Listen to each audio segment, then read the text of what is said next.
Nah, stop dulu. Jadi mukallaf itu adalah orang yang sudah balik, berakal, ya, dan tersampaikan dakwah pokok Islam. Jadi singkat saja ini Pak Ali kan sudah paham. Nah, mukallaf itu ada dua golongan Pak Ali. Jadi ada dari orang Islam yang terlahir dari orang Islam dan juga ada orang yang terlahir dari golongan orang kafir. Orang yang kafir, yang lahir dari golongan orang kafir atau orang yang murtad, ya, orang yang murtad, intinya orang kafir, ya, yang pokoknya kafir, kafir asli atau kafir murtad, kewajibannya ada 3. Yang pertama ad-dukhulu fi dinil Islam, masuk ke dalam agama Islam.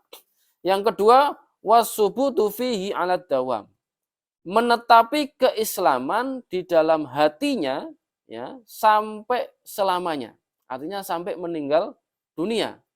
Jadi menjaga Islamnya, menetap dalam hatinya, tidak boleh ada keraguan sedikit pun akan keislamannya. Tidak boleh ada keraguan sedikit pun. Ya. Kemudian kewajiban yang ketiga adalah iltizamu malazima alaihi minal ahkam. Yaitu apa? Mengerjakan apa yang sudah disyariatkan oleh Allah dan Rasul-Nya. Yaitu apa? Yaitu melaksanakan apa yang diperintahkannya dan meninggalkan apa yang dilarang. Jadi itu kewajibannya orang kafir, baik kafir asli atau kafir murtad. Nah, orang Islam kewajibannya cuma 2, yaitu apa? Wasubutu fihi 'alad dawam, kemudian iltizamu malazim alaihi minal ahkam. Tidak dukhul fil dinil Islam, tidak. Karena apa? Oh, sudah Islam. Jadi orang Islam tidak harus masuk Islam lagi, tidak. Karena sudah di dalam agama Islam, ya tidak masuk. Di dalam kok kan begitu. Paham ya? Jadi itu. Nah, ini ada sobi, anak kecil yang belum balik, ya, kemudian meninggal sebelum balik.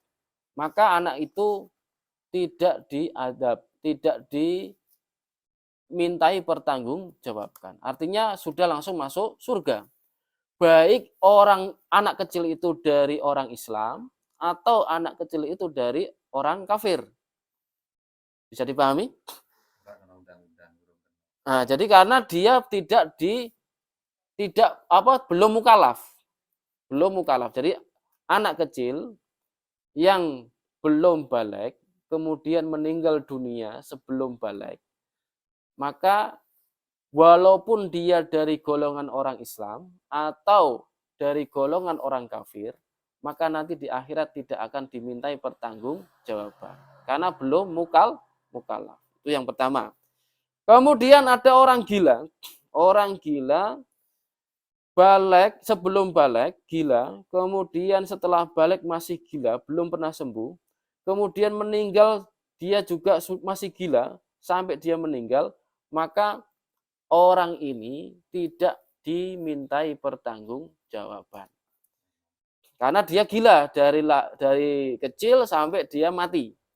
Tetapi kalau dia sudah sembuh setelah balik, kemudian gila kembali, maka yang dihitung kesembuhnya itu. Ya, mulai sejak itu. Ya, mulai sejak itu.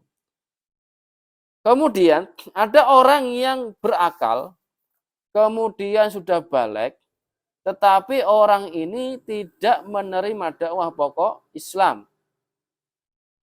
Maka orang ini mempunyai hukum. Ya, mempunyai hukum, yaitu satu, yaitu hukum di mana hukum tidak diadab. Wa ma kunna mu'adzibina hatta nab'atsa rasula. Orang itu tidak dikenai adab karena belum ada kerasulan. Ini yang pertama. Ya.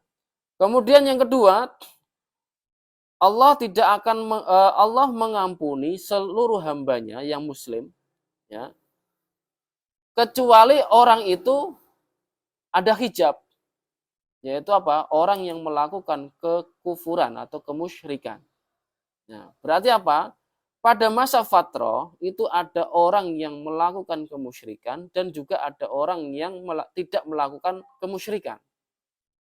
Nah, menurut Imam Al-Maturidi, ya, yang diadab ya orang yang melakukan kemusyrikan.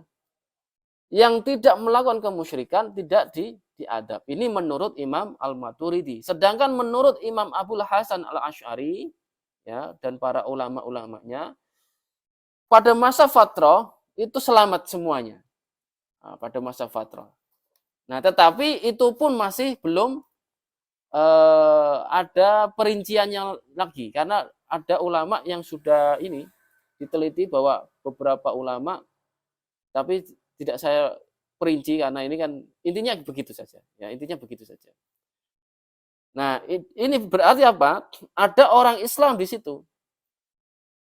Ada orang Islam. Jadi walaupun masa fatrah tidak ada dakwah Islam, tapi masih ada orang Islam yang saat itu tidak berdakwah. Hanya saja Islamnya itu turun-temurun dari keluarganya sendiri. Paham maksudnya? Nah, contohnya keluarganya Nabi Abdullah dan Siti Aminah, ibunda Nabi dan bapaknya Nabi. Kemudian orang yang tidak melakukan kekufuran atau kemusyrikan di zaman fatrah, siapa? Keluarganya Abu Bakar. Ya, jadi keluarganya Abu Bakar itu tidak melakukan kemusyrikan. Sehingga dia mudah sekali sampai dia digelari As-Siddiq, yaitu orang yang selalu membenarkan perkataan Nabi, perbuatan Nabi. Seluruhnya, dari awal. Ya, dari awal. Tidak ada yang namanya ditolak, tidak ada. Nah, itu kemurnian hatinya Abu Bakar. Seperti itu. Nah, ini maksudnya begitu. Jadi itu ya. Kemudian kalau ada orang yang sudah balik, berakal, kemudian menerima dakwah pokok Islam, walaupun dari adzan misalnya, ya, karena dakwah pokok Islam adalah kalimat syahadat. Tetapi dia tidak beriman, maka fa'im mata, ketika dia meninggal tidak Islam, ya, tidak meninggal tidak dalam Islam maksudnya, masih ke kafir, meninggal kafir maksudnya, istahaqqal adabal abadiyah finnar. Ya, jadi pasti diadab abadi selamanya di dalam neraka. Jadi wajib setiap mukallaf itu ad-dukhulu fi dinil Islam. Ya, fauron. Nah, ad-dukhulu fi dinil Islam itu apa? Membaca kalimat syahadat. Asyhadu alla ilaha illallah in kana kafiron au murtaddan. Jadi orang yang kafir asli atau orang yang murtad ini harus segera membaca kalimat syahadat dengan niat masuk Islam. Mutlaqon au birridho, yaradho bihi. Ya, wa yaradho bihi. Jadi ilmuhu i'tiqadu, artinya harus dengan niat sungguh-sungguh. Kenapa kok begitu? Karena dunia alam semesta ini diciptakan oleh Allah. Dan agama ini aslinya adalah agama Islam. Jadi seluruh para nabi itu beragama Islam. Mulai muncul agama-agama lain itu setelah Nabi Idris wafat. Jadi Nabi Adam sampai Nabi Idris dan umat-umatnya itu seluruhnya Muslim.